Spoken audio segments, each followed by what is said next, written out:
Bonjour à tous et content de partager avec vous le troisième lac de cette saison. Je vais passer par le col de la Croix de Fer, pas loin du col du Glondon, et puis je longerai le lac de Grand Maison avant de descendre la vallée de la Romanche pour remonter en direction des lacs de la Fraie. Allez. Alors ça y est, je suis arrivé sur le lac. J'ai été accueilli avec Fred du club nautique de Cholonges. Donc demain matin, je vais pouvoir gonfler mon bateau et mettre à l'eau vraiment au bord, là, sur la base.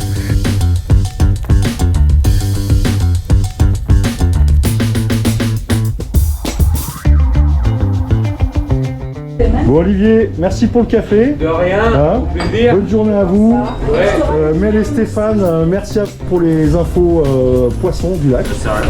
Sympa, j'espère qu'on vous reverra. Et puis Jérôme, bonne navigation. Merci. À bientôt les gars. Allez, ciao. Salut. Donc ça y est, mon petit bateau m'attend. On va y aller, il y a du vent. Ça risque de mouiller aujourd'hui.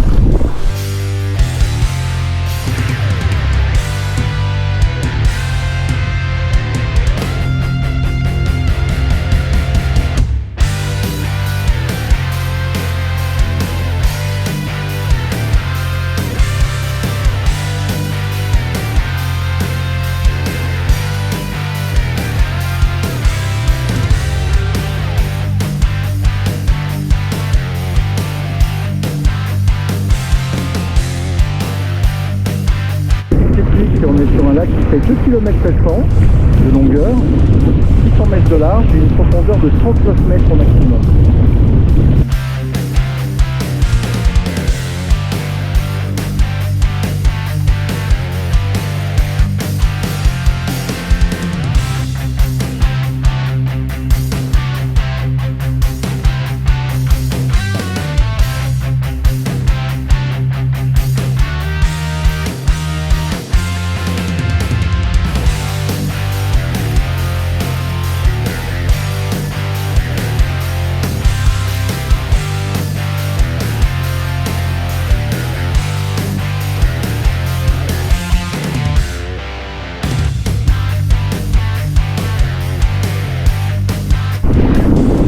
Les 4 lacs de la Fraie, en fait il y en a un seul qui est navigable, c'est le lac de la Fraie.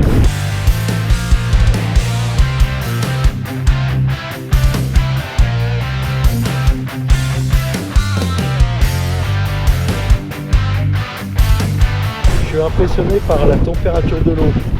On est à 920 mètres d'altitude. On a un pêcheur en barque au bord d'une grande zone de roselière protégée.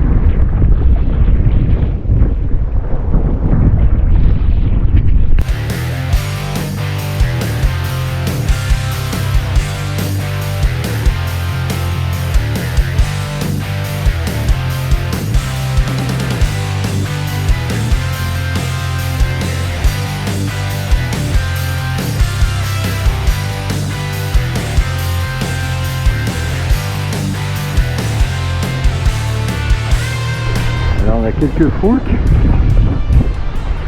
j'ai vu des canards aussi. Bon bah j'arrive bientôt au bout du lac. Il est là, Napoléon, sur son cheval. Je suis là à la prairie de la rencontre, au début du plateau mathésin, et en 1815, il y a 210 ans, l'empereur Napoléon Ier est exilé sur l'île d'Elbe après avoir été battu par une coalition. Et il s'ennuyait un petit peu, il voyait la Corse au loin, mais il avait envie de rentrer. Donc avec quelques fidèles, il a traversé, il est revenu sur la côte, il a remonté les Alpes. Et quand il est arrivé ici à hauteur de la Fraie, Louis XVIII, qui était le roi de France qui le remplaçait, a été un peu énervé, donc il a envoyé 900 hommes pour l'arrêter, voire le tuer, mais en fait, il n'y a eu aucun coup de feu. Les soldats se sont ralliés à l'empereur, qui a continué son chemin un petit peu plus loin dans l'histoire. Voilà, ça n'a pas duré très longtemps, parce qu'un an après, je crois que Waterloo morne pleine. Allez, on continue, direction le lac.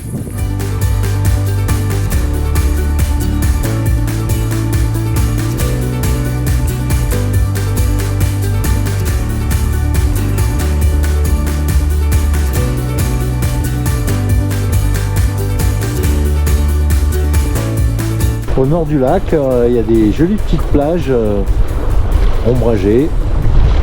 On peut se poser. Il y a pas mal de petits spots. On les découvre au dernier moment parce que c'est vraiment sous les arbres.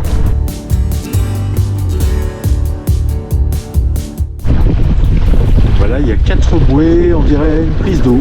Voilà le bout du lac. Donc avec l'hôtel-restaurant, la location de matériel. Il y a un petit club de voile aussi. Avec un camping, je pense. Camping et restaurant.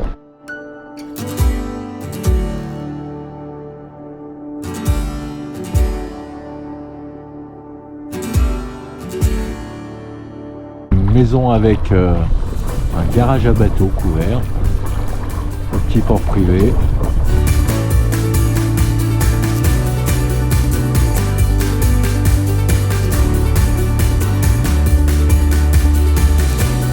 Deuxième base de voile FFV avec du kata, du dériveur, de la planche à voile et aussi de l'aviron aussi.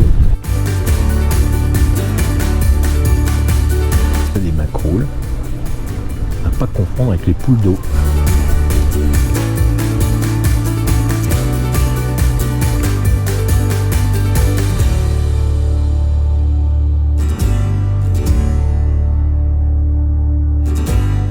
On est vraiment au bout du lac, j'ai l'impression que la plage est surveillée. Bon allez, je vais me faire une petite pause.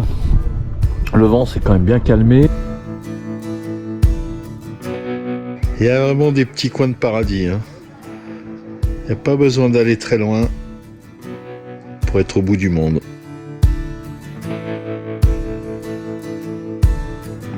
Alors ces 4 lacs, en fait, ils sont d'origine glaciaire. C'est-à-dire que le plateau mathésin était en fait recouvert par un glacier.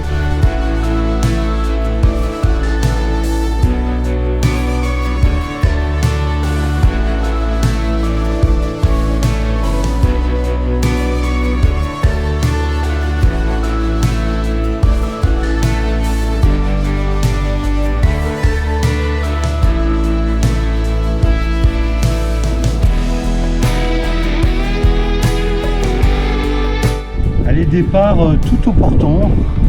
Attends, je vais redescendre tout le lac vent arrière. J'ai l'impression que je suis pas le seul à kiffer ce spot parce que tous les gens que je vois, ils ont l'air hyper heureux. C'est vraiment un endroit particulier, il y a une ambiance très particulière. C'est le combo parfait entre des activités de tourisme et puis la nature.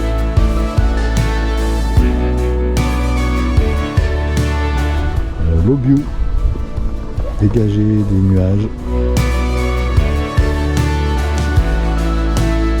Altitude, on voit encore quelques petits nivets.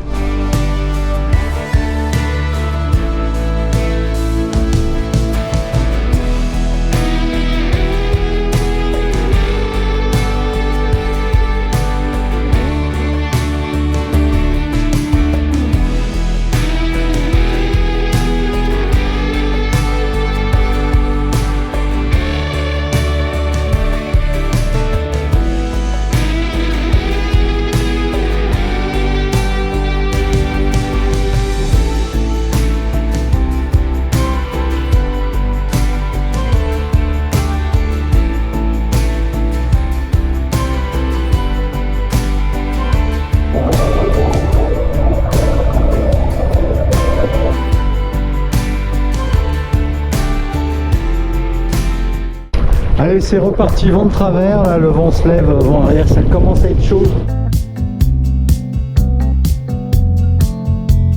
Là, on voit au loin le kata et taquet, il y a plein de planches au planning, donc on doit avoir bien 15-20 nœuds, c'est un peu comme hier.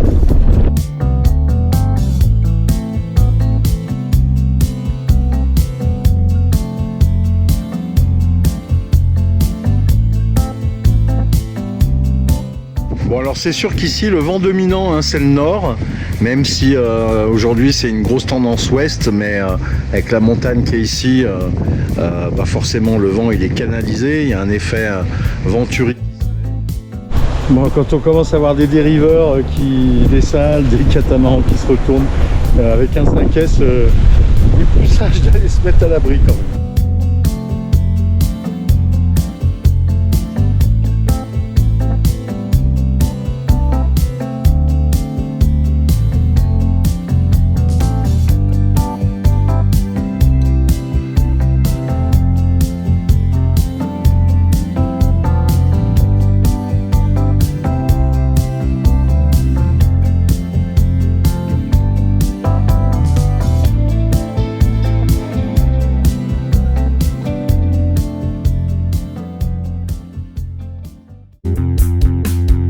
démontage rapide du bateau, dégonflage, rangement de la voile. Je vais vous montrer les autres lacs, parce qu'il n'y en a pas un seul, il y en a 4.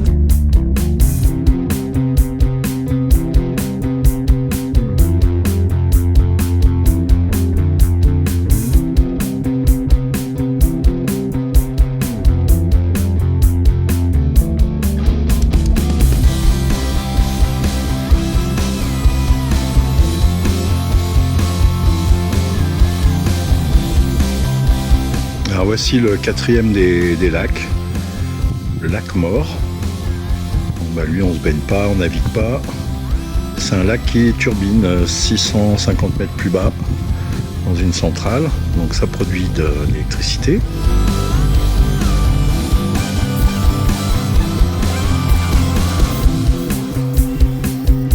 Là on voit la prise d'eau.